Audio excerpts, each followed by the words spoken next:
Ito yung update sa unang araw ng basketball tournament sa Olympics. Tinalo ng Australia yung Spain, 92-80. Mula yon kay Patty Mills na merong 19 points, Josh Giddey na 17 points at 8 assists, at si Jack Landale na merong 20 points at 9 rebounds. Niyari ng Australia yung Spain mula sa field, 51% at meron pang 50% sa 3-point area. Lalo na yung 20 points na nakuha pa ng Australia galing turnover.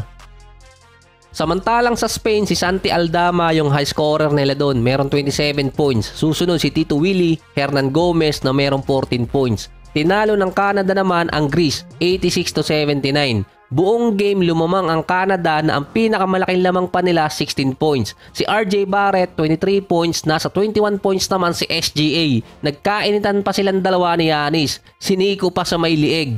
Si Dillon Brooks hyper pa rin sa game. Iba pa rin yung laro niya kapag international para mas bagay doon. Nasa 14 points at 5 rebounds, tatlong 3-point shot pa nagawa. Sa Greece naman si Giannis 34 points pero kulang pa rin. Dalawa lang sila ni Papa Nicolau ang naka-double digit na meron namang 17 points sa game. Sa Group B naman, tinalo ng Germany ang Japan 97-77. 22 points para kay Franz Wagner, 18 points para kay Daniel Theis. Si Schroeder naman 13 points at 12 assists. Si Hachimura para sa Japan meron 20 points at 10 rebounds. Itong game kasi na to yung may pinakamalaking lamang na nangyari. Yung France versus Brazil, parang unfair pa rin talaga si Wemby. Ang layo ng mga abot ng kamay niya. Cheat code pa rin. Panalo ang France doon 78-66. Si Wemby 19 points at 9 rebounds. Ilang dunks din ang ginawa. Sunod niya si Nick Batum na merong 19 points.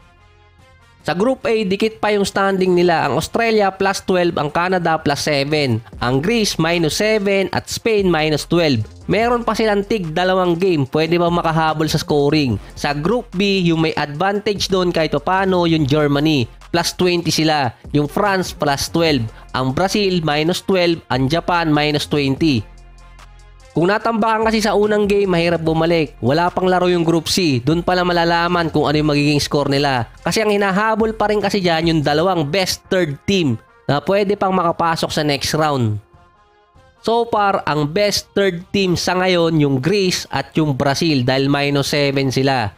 Makakalaban pa ng Spain ang Greece sa July 30. So kailangan nilang manalo or hindi sila magpatalo ng nasa 12 points. Para yon sa points nila sa kanilang group at points para sa best third. Yung Canada-Australia magtatapat naman sa July 30 din. So ang barometer ng points doon nasa 12. Yun kasi ang high and low points average sa Game 1 matchup. Yung main event naman na Team USA versus Serbia, nilagay doon ng mga analyst na close game yung mangyayari. Malayo sa nangyari ng exhibition game. Pero yung Serbia, actually, sa kanila plus 12 sa ibang mga sportsbook. Times 7 pa sila kontra Team USA. 1K tama ng 7K. Ganun sila kadihado papasok ng unang game. Yung Team USA kasi times 1. Nag-iiba pa yan kada oras. Nung una kong nakita pa yan kanina, times 10 pa yung Serbia.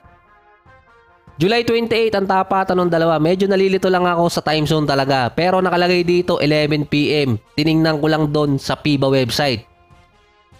Si Kevin Durant hindi pa rin sigurado kung maglalaro kasi ang nakalagay doon expected pa lang maglalaro si Kevin Durant sa opener nila versus Serbia.